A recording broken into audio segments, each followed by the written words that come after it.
Credit card out standing బాధ నుంచి బయటికి రావాలనుకుంటున్నారా? ప్రతి నెల ప్రతిరోజు మీరు స్వైప్ చేస్తుంటారు, ప్రోడక్ట్స్ సర్వీసెస్ యూజ్ చేస్తుంటారు, అప్పుడు చాలా హ్యాపీగా ఉంటారు.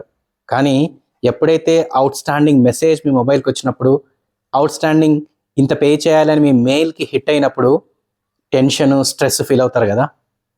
ఈ ప్రాబ్లము క్రెడిట్ కార్డ్ స్పెండింగ్ ద్వారా కాదు వచ్చిండేది. ఈ ప్రాబ్లము కంట్రోల్ లేకపోవడం వల్ల. కరెక్ట్ ఆలోచించారా?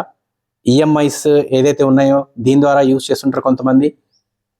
క్రెడిట్ కార్డ్ని యూజ్ చేసేటప్పుడు ఇది నా మనీనే అని అనుకొని యూజ్ చేస్తుంటారు కొంతమంది. Credit card minimum out standings మాత్రమే పే చేస్తుంటారు చాలామంది.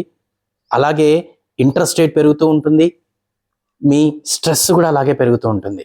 నిజమేంటంటే క్రెడిట్ కార్డు మీ మనీ కాదు, రేపు సంపాదించే మనీని ఈరోజు ఖర్చు పెడుతున్నారు. దీని నుంచి బయటికి రావాలి అని అంటే నేను క్రెడిట్ కార్డ్ని క్యాన్సిల్ చెయ్యాలి అని కాదు చెప్తుండేది. ఫస్ట్ క్రెడిట్ కార్డ్ ద్వారా అవేర్నెస్ పెంచుకోమని చెప్తున్నాను. అవేర్నెస్ ఏంటి?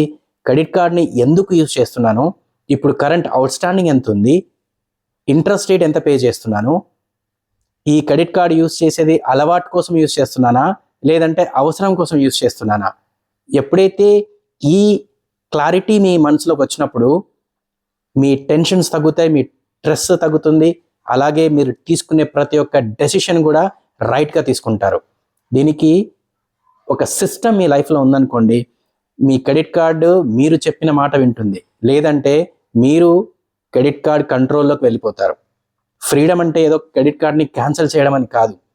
ఫ్రీడమ్ అంటే మీ లైఫ్ని మీరు కంట్రోల్ చేయాలి అనేది మీ ఉద్దేశం. దీనికి నేను ఒక లైవ్ మాస్టర్ క్లాస్ కండక్ట్ చేస్తున్నా. ఒక సాలరీ, ఒక సిస్టమ్, మీ మొదటి ₹1,00,00,000 బ్లూ ప్రింట్. లింక్ బయోలో ఉంది, క్లిక్ చేసి రిజర్వ్ చేసుకోండి. మిమ్మల్ని నేను లైవ్లో కలుస్తాను. Thank you.